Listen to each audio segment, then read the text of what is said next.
This morning, Governor Tony Evers facing GOP backlash, why state Republicans say he's defying the president. Plus, potential cuts to the National Weather Service, how it could impact your weather forecasts. Plus, the countdown to the NFL draft. We've got everything you need to know if you're planning on attending. Look at that, Lambeau Field looking good this morning. Yes, I love that shot. Sun shining bright over Lambeau Field this morning. Gotta love it. NFL draft just a couple of days away now. I know, it's exciting. Our team is going to be headed there real soon to give you coverage for the next several days. Speaking of the sun, though, that is something that's going to be kind of rare to see over the next week or so. Yeah, it's unfortunate for this time of year, though. Savannah. But she said she's locking in with the lighter jacket to maybe, bring us. You're manifesting, right, some warmer temperatures. I've retired the winter coat. Maybe not my winter boots. I'm still wearing those this morning, but, we have to manifest warm thoughts. We are dealing with some pretty heavy showers around Lone Rock up towards Viroqua, and then also just the east of Platteville. You can see all that orange and red on radar. We're not tracking any severe weather, but some stronger storms cannot be ruled out. Mainly just some gusty winds, some smaller hail that will continue to track further east across Dane County here pretty quickly. Those areas that are experiencing the rain, that's actually warming us up. 40 in Middleton, 41 just south of here in Verona, 39 though in Madison. Areas to the west even warmer in the mid to even upper 40s. That's in the forecast, and very mild weather is going to stick around for quite some time. A lot of cloud cover though. We'll finally see maybe a little bit of breaks in those clouds this evening. We'll time out all the additional chances for showers and storms coming up. All right, we'll talk to you then. Thanks, Savannah.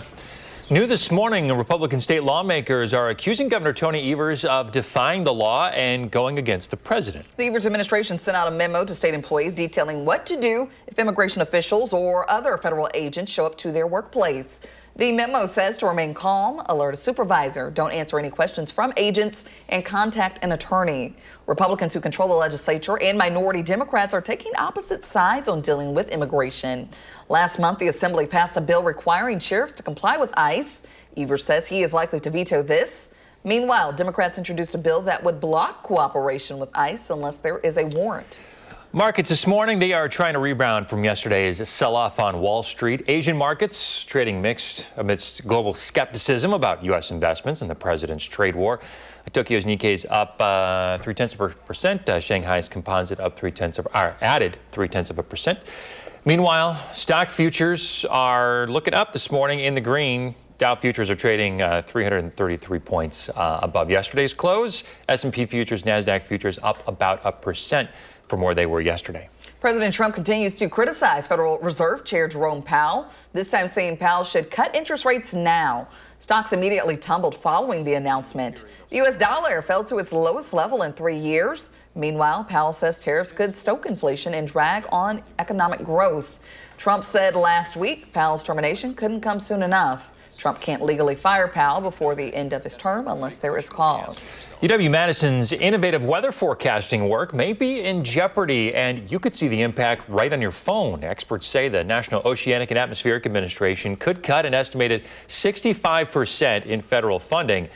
That means the Cooperative Institute for Meteorological Satellite Studies at UW could lose $14 million. You at home would see that impact in how you get your forecast. Cuts that are going to be occurring at NOAA are going to have an impact on the quality of those forecasts they get going forward, whether it's on an app or whether it's going to the Weather Service directly. Experts say without the critical data, people's lives will be at risk. UW works with 15 others across the country, like the one in Norman, Oklahoma, for a tornado outbreak like the one we had in the Midwest last week. Meantime, the National Weather Service has paused its translated weather alerts, and it has experts concerned. In September of last year, Hurricane Helene hit North Carolina, killing more than 100 people, but without weather warnings, more certainly could have died. National Weather Service says translation services are being paused due to a contract lapse. Taking a live look at the Vatican City now. This morning, the Vatican prepares for the Pope's funeral on Saturday. In the state, the governor has ordered flags to be flown at half-staff. People around the world continue to mourn Pope Francis. Worshippers gathered for special mass services to honor the man known as the People's Pope. In a few weeks, the church will prepare to elect its new pope. The process is called a conclave. Voting takes place in secret with cardinals, the church's most senior officials, locked in the Vatican Sistine Chapel. First, the electors are chosen. These are Cardinals who are less than 80 years old. There are 120 spots. Electors are then sealed into the Vatican until a pope is elected. Now, after counting the ballots, they will be burned in a furnace with special chemicals. The smoke will be black if a pope has not been chosen and white if one has been chosen. The average in the 20th century was 3 days to reach a decision. Well, in more local news this morning, the man accused of killing a woman in a car crash on March 6th is pleading not guilty. 20-year-old Rayanne Bertrand faces multiple charges, including homicide by intoxicated use of a vehicle. The criminal complaint says Bertrand told officers that he'd been drinking all day on the day of the accident. The crash killed 67-year-old Mary E. Pritchard.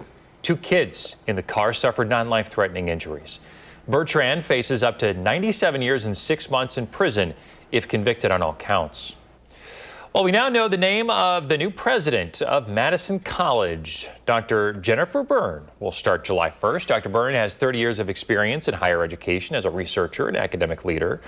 She's currently serving as provost of Oakland Community College in Michigan. Dr. Byrne replaces previous college president Jack Daniels III, who retired in May. Student fees in the UW system are going up this year, including room and board. The Board of Regents approved rates raising average student fees by 2.9%. That includes a $55 increase in segregated fees, which help pay for student services. Room and board will be hiked by $254. University staff say the boost covers wage and inflation costs, but overall revenue is still expected to drop. The federal government will start taking money from borrowers who've defaulted on student loans once again. The Department of Education has announced it'll begin collecting involuntary payments May 5th. Default payments were paused during the pandemic. The Department of Education says more than 5 million borrowers are in default. Letters notifying those folks will be coming in the coming weeks. And as you're preparing for the draft this weekend, let's make sure you don't bring any prohibited items and get turned away at the entrance. Yeah, there are a lot of items on that list, and some of them you may need. Our consumer reporter, Michelle Renee Quinn, has been looking into this. She's been talking with the Green Bay police chief. She's got everything you need to know when it comes to draft security. Good morning, Michelle Renee. Chris, Kyrion, good morning. Anyone attending the draft this weekend can expect similar security to a Packers game. Officials compare the event to 3 Packers games in a row, estimating 250,000 football fans over the course of 3 days. Now, upon arrival, you can expect airport-level security. There is a clear bag policy, and you'll want to check the dimensions to make sure it fits with what's allowed. Non-clear bags that are smaller than 4.5 by 6.5 inches, like a clutch, are allowed. Now, I spoke with Green Bay Police Chief Davis, and he says you won't have to worry about safety while you're at the event. We have a very robust security plan that we've been working on for over a year now with our partners at the NFL and then also with our friends at the Brown County Sheriff's Office in Ashwaubenon Public Safety, because this event actually takes place in 3 different policing jurisdictions. But we will have a very high level of security. The FBI says it's been monitoring the web for the past year, and there are no known threats. As a reminder, prohibited items include weapons of any kind. You cannot bring alcohol or beverage containers unless purchased at an NFL venue, or it can be an empty upon entrance reusable water bottle. Now, I get this is the NFL, but you cannot bring footballs or noisemakers like a whistle or horn or seating devices, so no chairs or stools, and no drones, tripods, or even an umbrella. Strollers, however, are permitted. All associated bags and blankets will be subject to a physical visual inspection. Now, you can tune in tomorrow and I'll show you how much it would cost a family of 4 in our area to attend the draft for just a day or for all 3 days. All right, lots to know if you're headed to the NFL draft this week. Definitely bring your windbreaker, your poncho, whatever you need. All those to things. dry. A lot of rain in the forecast. You can't bring an umbrella, so you got to plan accordingly. Yep.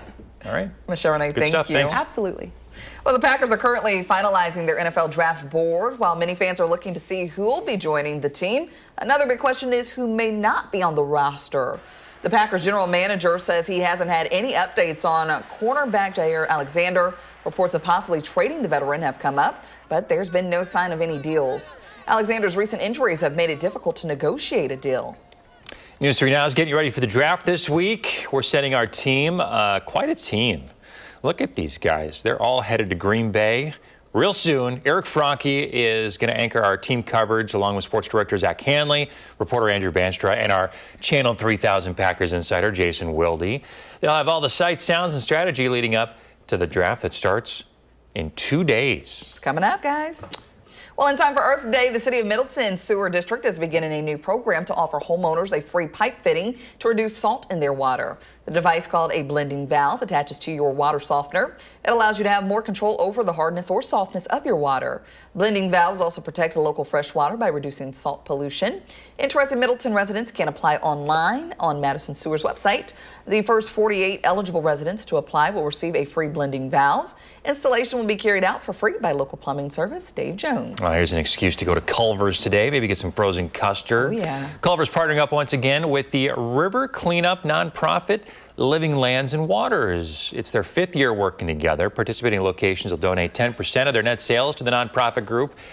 The partnership's raised over $100,000 since 2021. Most locations participate all day, like the one on Mineral Point Road in Madison. Other locations will donate from 4 to 8. There's never not a right time to eat custard, so now even a better excuse for you. Well, let's check in with Savannah. What's coming up? Guys, we're tracking multiple chances for showers and maybe even some severe storms. We'll talk about the days you need to watch. And on this Earth Day, we're talking about the importance of e-cycling and why it matters right here in the 608.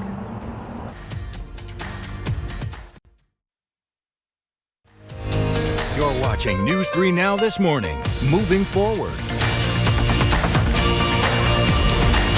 Hey, we are back seeing what's going on in the 608 this morning. A Madison-based tech support nonprofit is hosting an Earth Day e-cycling event. News 3 Now's Josh Ryder is live outside the Alliant Energy Center with the story this morning. Hey, Josh.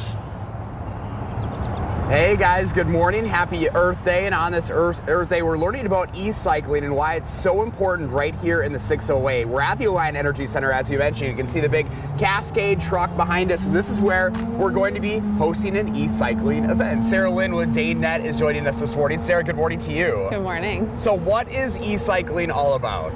E-cycling is about bringing out that old and retiring technology that you don't have a use for anymore. Maybe it works, maybe it doesn't. You can bring it out here. Instead of throwing it in the trash or putting it in a landfill, you're going to give it to experts like those folks at Cascade Asset Management.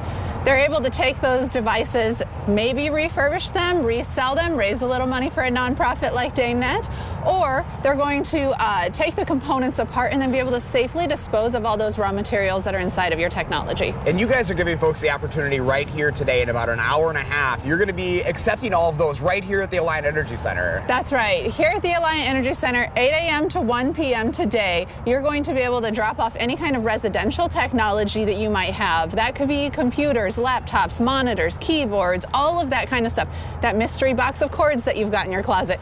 You can bring that out here. You can drop it off.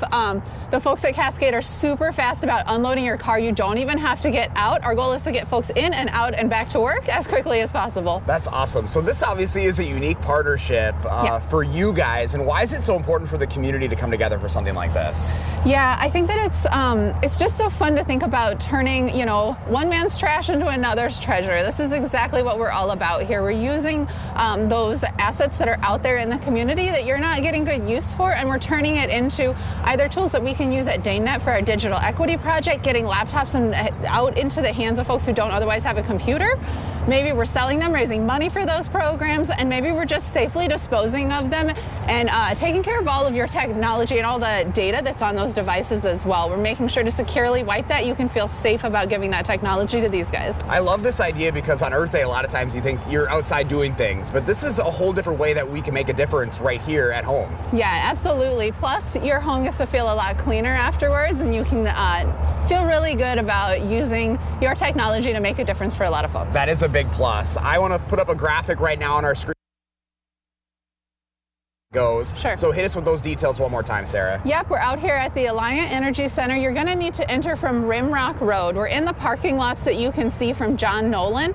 You're going to drive in, follow the cones and the volunteers, and you're going to pull up and either drop off at Cascade or the Wisconsin Medical Project, depending on what you've got to drop off. We're here from 8 o'clock to 1 o'clock today. Awesome. Sarah, thank you so much and happy Earth Day. Thank you, you too. If you'd like to learn more about this e-cycling event, just go to the story up on channel3000.com. You heard it from Sarah. This is a great way to clean out the house, get rid of those unwanted items, guys, and really make a difference right here in our community. Who doesn't have a bin of this stuff just sitting around their house taking up space? You know what I mean? Yes, there's lots of stuff. Absolutely. Josh, thank you.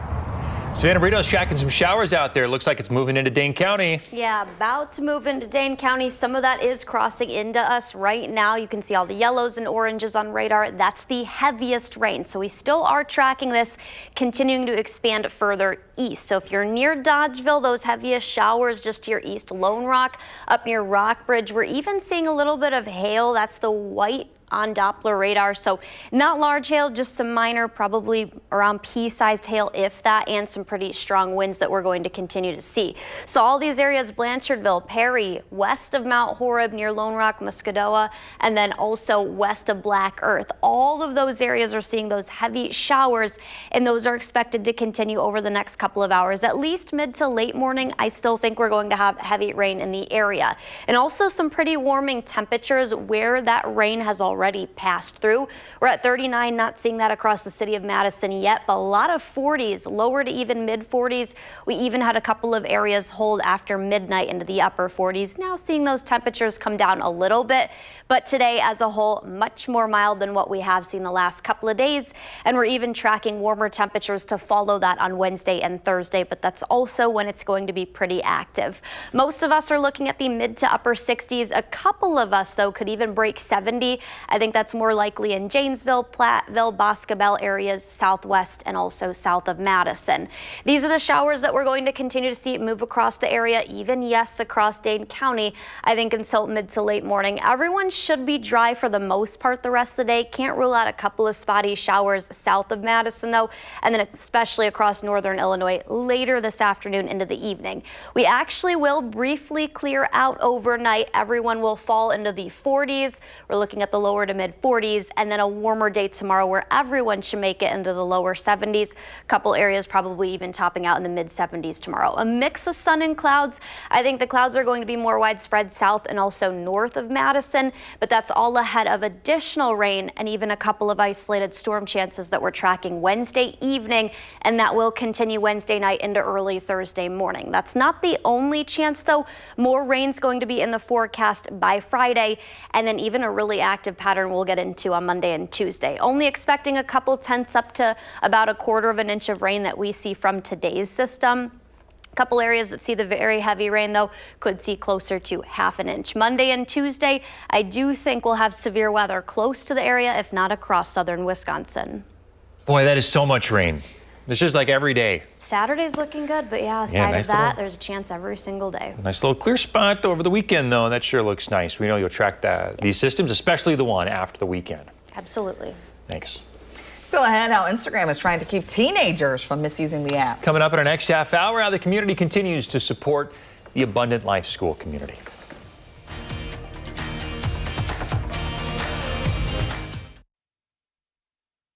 Well, trending this morning, Instagram is testing out artificial intelligence to sniff out teenagers pretending to be adults. So if AI detects that an adult account actually belongs to a teenager, it'll automatically implement teen account settings. Those have stricter content moderation settings and give parents more control over them.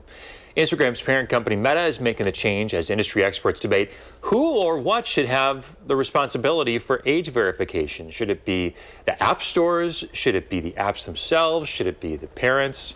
I say everybody's got to get in on this. It should be up to every, party that's involved in this. There's too many loopholes here with social media for kids, so yeah, I'll be interested. They'll find a way. They are sneaky. When they want something, they'll get it. Believe Definitely a good way for Meta to avoid a lawsuit, though. Yeah. Yes. There you go.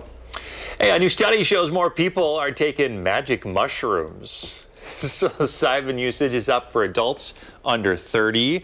It's up way more, though, for adults over 30. In a few clinical trials, psychedelics have shown promise in treating depression, anxiety, substance use, and PTSD.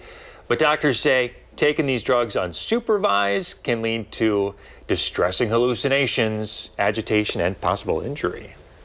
Oh boy, there you go. No, I've not dealt with this, so if you It's are. something to deal with reality these days, I guess. Well, what we're all dealing with is Tuesday trivia. There we go. This is still Hit us. related to what we had last week on Friday with the hail. What is the highest severe thunderstorm warning the National Weather Service can issue? It used to just be 1. Now there's 3 levels. Is it base, destructive, considerable, or significant? I'm gonna go with C. I'm gonna go with B. Okay. I want D, significant. So B, C, and D? Yeah. Kyrion's right. There you go. Yes. All right. Lock in, You have baby. to have 80-mile-per-hour plus winds and or baseball-sized hail, which There you we go. saw last Friday. Good to know. we did. Severe weather season's here. It is, and we have more that we're tracking coming up.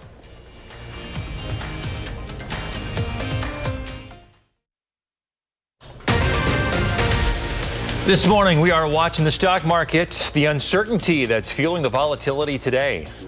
Be out there with the people is certainly a hope with a pastor's heart.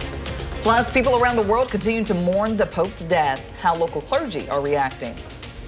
And love is in the air. We'll show you a rare sight in northern Wisconsin.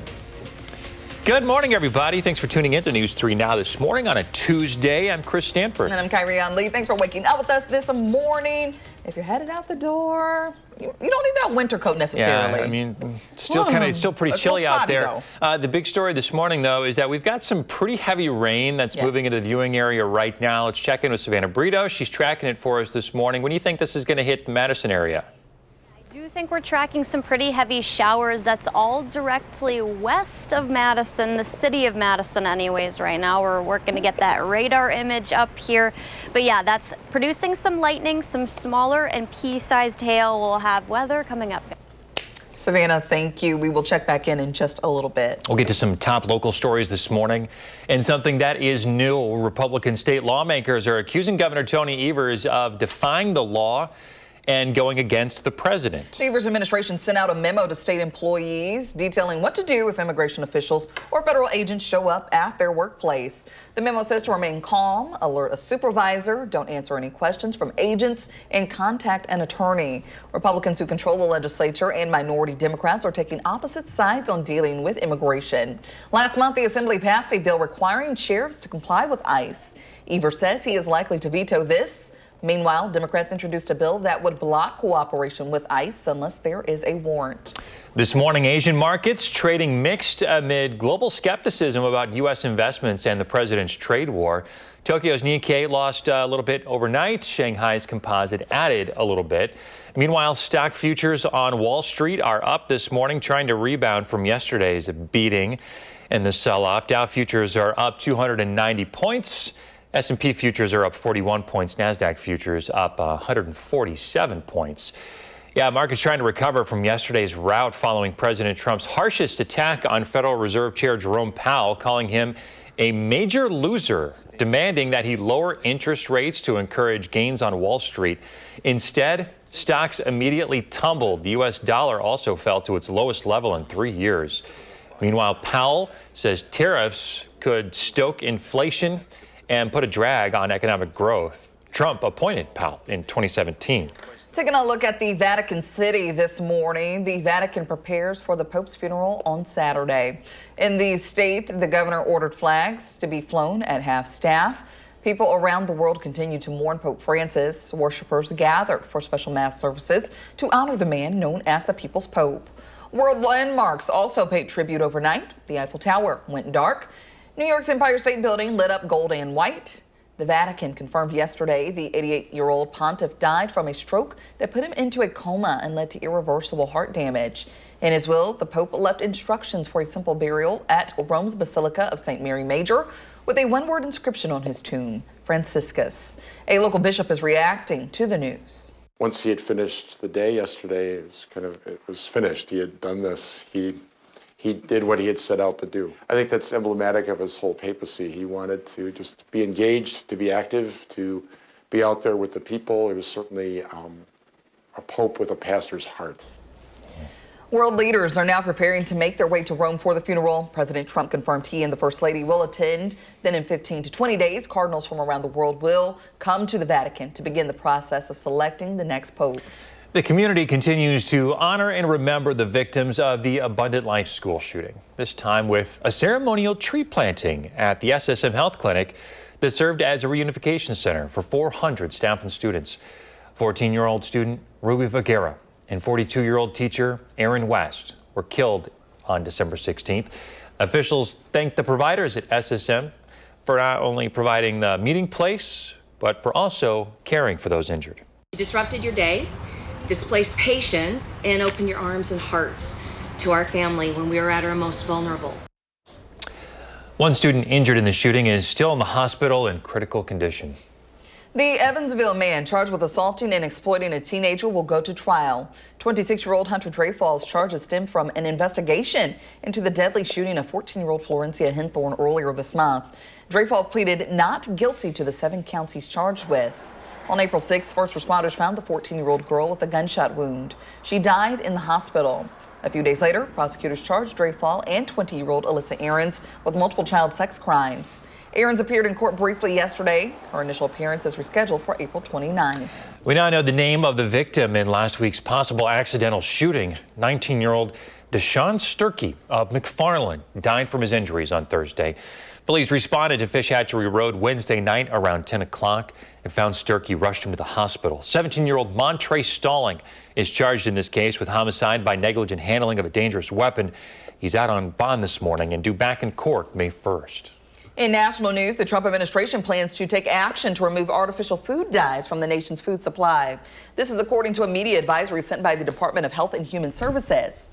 The FDA banned red dye number 3 in foods and drinks back in January under President Biden. Now, the Trump administration is signaling a broader crackdown on synthetic petroleum-based food dyes. Dramatic video here showing some severe weather across the country. Parts of the U.S. dealing with ongoing flood risks after deadly storms. Video here from the New Orleans area. Some evening commuters had to take refuge to higher ground. Some who ventured out appeared to have encountered some difficulties, including stalls and at least one crash. Flooding also in parts of the Houston area. And in Oklahoma, several people are dead after weekend storms, including 2 children and their mothers who were swept away in floodwaters. In other news, many people think the tourism industry are deeply concerned about climate change and other threats to the environment. Marine biologist and owner of Wavelength Reef Cruises, John Edmondson, has pioneered a new way to help regrow damaged coral on the Great Barrier Reef. Scientists say greenhouse gas emissions are warming the world's oceans, causing some reefs to die. Edmondson and his wife Jenny collect broken coral, grow the pieces in nurseries, refragment them. Coral bleaching has been caused by climate change, which is caused by human greenhouse gas emissions. A lot of bits alive, but a lot of that fragment is dead. Education is part of Edmondson's reef snorkeling trips. He says an important part of ecotourism is making people connect with the reef. Happening today, the city of Verona is hosting a couple of public open houses to get community input from folks on a new initiative called the Envision Verona Comprehensive Plan. The event will have stations with different topics regarding the city. There's an open house that starts at 11 o'clock at the Verona Senior Center. The other is at 6 p.m. at the Verona Public Library. All right, let's talk about the NFL Draft. 2 days away now, and there's a big fan experience at Lambeau Field in the Titletown district. That's right. The event spans 70 football fields. Our consumer reporter, Michelle Renee Quinn, is here with what you need to know if you go. Good morning. Chris, Kyrian, good morning. The NFL Draft Theater is where the picks will be announced. And while that has limited access, the 800,000 square foot NFL Draft experience is free and open to all fans. Now, even though it's free, you do need a ticket to enter draft grounds. You can download the official NFL One Pass mobile app to register for a ticket or log on to NFL.com/draft access. You can also register on site at the fan services locations, but do keep in mind entrance is first come, first serve, and capacity limits may be enforced. Another need to know is parking. If you're driving to Green Bay, keep in mind parking ramp fees will be doubled. That's for funds to help cover increased city staffing and operational costs expected with the surge in visitors. The original $1 an hour or $12 a day will now be $2 per hour or $24 a day. Now, this only applies during the official draft weekend, Thursday, Friday, and Saturday, and only applies to parking ramps. The cost of meters will remain the same, as city officials say it would cost more money to reprogram that system. So street meter parking rates in Green Bay are $1 an hour for the first 2 hours, $2 for your third and fourth hours, and $3 for hour 5, and anything more after that.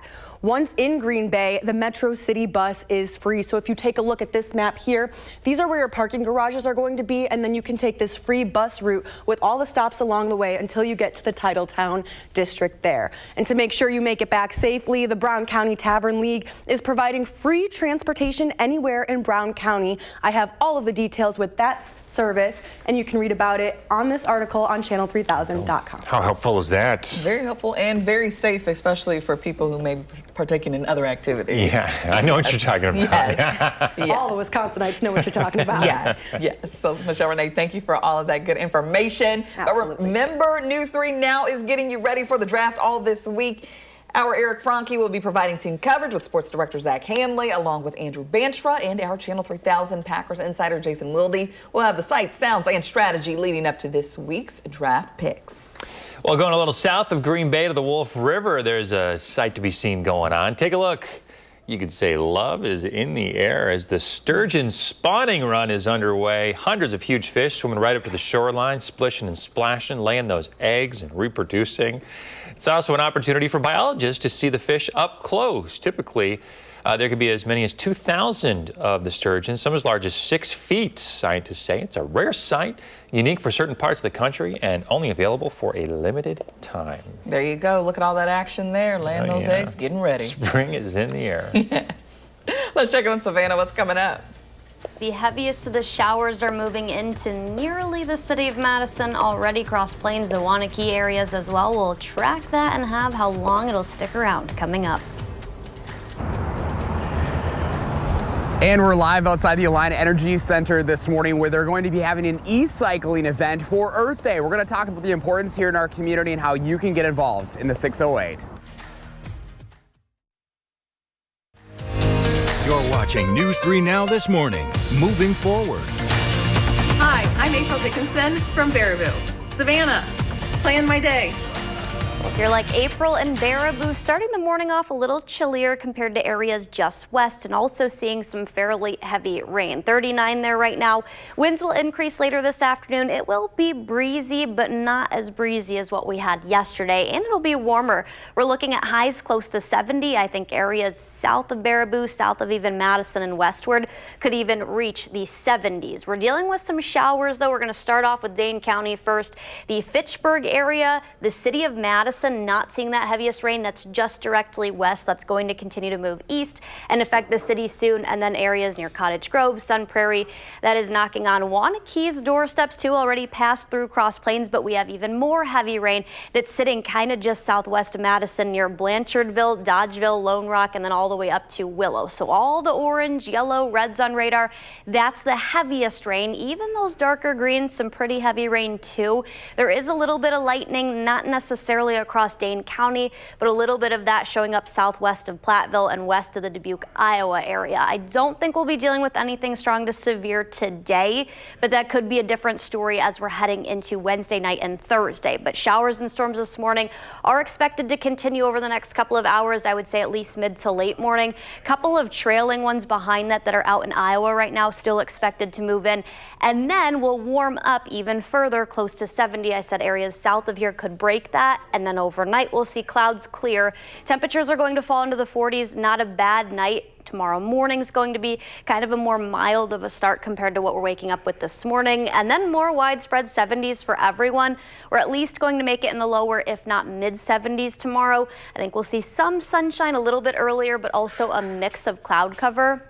By the afternoon and evening, some showers will start to develop. This is Wednesday evening, and then especially the nighttime hours into early Thursday, we could be tracking some stronger storms. Let's talk about rainfall, though. How much are we expecting to see? I think from this morning's system, a couple tenths of an inch of rain, maybe up to a quarter. A couple areas could top out closer to half an inch where the heaviest rain is going to fall, but it's not necessarily super widespread, though heavier rain is going to be short-lived. And then once we're heading into Wednesday and then through through Thursday at this time, that's when we're going to see heavier rain. That's not it though. Saturday is looking like the only day where we don't have a chance of rain. Sunday, those shower chances come back, but really hitting at Monday and Tuesday. Those days we could see severe weather, either if not across southern Wisconsin, at least near the area. So we're watching those days. The first warn weather team's going to monitor that, but it's definitely going to be very active nonetheless. And again, Monday and Tuesday are the days to mainly watch for. All right, so that severe weather ramping up already. Yeah, the season's here, and we've had already a couple of chances, and more's on the way. So just brace yourself, stay weather aware as always. Yes. We got an app for a reason. First warn weather app. That's right, have it handy. Yes. Yep. You want Savannah to plan your day? She'd love to. Just record a video like you saw earlier. Share your name, where you're at. Send it our way through the website, the First Warn Weather app, Facebook Messenger, or email. And then watch to see if you make it on the air.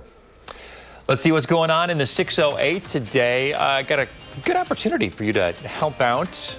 It's a win-win. You help out the environment and get rid of some of your stuff that's been hanging around the house that you don't want anymore. Can't go wrong there. Josh Prider is live outside the Alliant Energy Center this morning. Hey, Josh. Hey guys, good morning to you. A few raindrops out here at the Alliant Energy Center, but it's not going to stop a great mission here by DayNet. You see this big box truck behind us. They're going to be focusing on e-cycling for Earth Day. Sarah Lynn is joining us from DayNet this morning. Sarah, good morning to you. Hi, good morning. So, a couple raindrops, but this isn't going to stop your guys' fun out here this morning. That's right. I'm sure it will clear up by the time our event starts at 8 o'clock. Fingers crossed. All right, e-cycling. What is the focus of your mission here today on Earth Day? Yeah, so we are working with our partners at Cascade Asset Management to collect up all of that old and retiring technology that you no longer need at home. You can turn that trash into our treasure. E-cycling is something that, you know, we need to talk about more because a lot of folks have this stuff right in their home that they can't get rid of. Absolutely. And so this could be what we'll be collecting with Cascade is anything that you might have in the tech realm. That could be old laptops, smartphones, smartwatches, monitors, keyboards, mice, all that stuff. You can bring all of those devices to us. They will be securely wiped of all your data, and then we're going to be either reselling them to raise funds for our nonprofit's mission, or we'll be using them as part of our programming through the Digital Equity Project, or if it's something that's not going to be able to be used anymore, we're going to disassemble it, and then we're going to extract those raw materials and keep them from ending up in a landfill and harming the planet. This is such a win-win opportunity because not only are you getting this unneeded stuff in your house out the door, you're helping out your guys' cause, which is great. Absolutely. I think it's just like a win-win-win because you're obviously cleaning that stuff out of your house. It's going to be securely managed. You don't have to worry about your data being compromised. You're helping DayNet and all of the folks that are benefiting from our programs, and then you're helping the planet too. I love it. All right, we have an information graphic we want to put up on our screen right now so you can hit people with the details as far as your e-cycling event goes today. Great. We're going to be out here at Alliant Energy Center from 8 o'clock in the morning till 1 o'clock, so you can get here right off of John Nolan, then enter off of Rimrock Road. You're going to see cones and volunteers that'll direct you right around the parking lot to the drop-off locations, whether you're bringing technology for DayNet and Cascade Asset Management, or you're bringing medical supplies for Wisconsin Medical Project. So a lot of different options here. And the good news is, even if there are a few raindrops, you don't even have to get out of your car. That's right. You pull up, you pop the trunk, and then our team is going to be unloading that stuff. So it should be really quick for you to get in and out and get that stuff cleaned out of your house and car and turn it into some really good things in this world. A great mission here on Earth Day, Sarah. Thank you so much for joining us this morning. We appreciate it. Thank you. And if you'd like to learn more about this e-cycling event or DayNet in general, just go to the story up on channel3000.com. It is Earth Day, and what better way than to try to clean out the house here, guys, and, you know, give back. I mean, that's what it's all about, too. Yes, don't let a little bit of rain hold you back this morning. Get out there. All right, you and Mark, go get dry, buddy. Thanks for telling us about the e-cycling event. You bet. Well, coming up in the morning sprint, video from the moment a plane engine caught fire before takeoff. Got a little kid turning 3 soon. Send us a picture. We'll show it on TV. The sprint's next. 6:54, time for the morning sprint. Republican state lawmakers are accusing Governor Tony Evers of defying the law and going against the president. This comes after the Evers administration sent out a memo to state employees detailing what to do if ICE or other federal agents show up to their workplace. The memo says to remain calm, alert a supervisor, don't answer questions from agents, and contact an attorney. Republicans who control the legislature and minority Democrats are taking opposite sides on dealing with immigration. Markets trying to rebound after yesterday's rout on Wall Street. Dow futures up 296 points this morning in overnight trading, 77 hundredths of a percent. S&P futures up 38 points or 0.75%. NASDAQ futures up about the same. It comes after the president made comments toward Federal Reserve Chair Jerome Powell. The president says Powell should lower interest rates. Meanwhile, Powell says tariffs could stoke inflation. Right now, the world continues to mourn Pope Francis. Meanwhile, the Vatican is making preparations for his funeral in a few days. President Trump and the First Lady are expected to attend. In 15 to 20 days, the Vatican will prepare to select a new pope in what's known as a conclave. Meantime, the National Weather Service pausing its translated weather alerts. It has experts concerned. In September last year, Hurricane Helene hit North Carolina, killing more than 100, but without weather warnings, the number killed could have been much higher. National Weather Service says translation services are paused because of a contract lapse. A Delta airplane carrying 200 passengers caught fire at Orlando International Airport. Delta says the fire started in the tailpipe of one of the aircraft's engines. Video shows flames and smoke coming from the right side of the aircraft.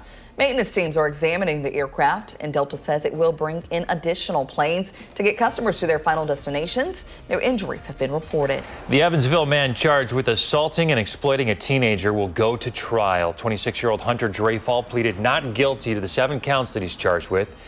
The charges stem from an investigation into the shooting death of 14-year-old Florencia Henthorn. Officials also charged 20-year-old Alyssa Aarons. Her initial appearance is on April 29th. Well, it's another active morning. No strong to severe thunderstorms, but we are tracking some pretty heavy rain watching this cell that's near Mount Horeb and north of that area, Arena and Cross Plains. We are expecting showers to continue off and on through mid to late morning. 70s tomorrow and Thursday, really hitting on Monday and Tuesday, our next severe weather chance. All right, Savannah, thank you. We're back in 30 minutes.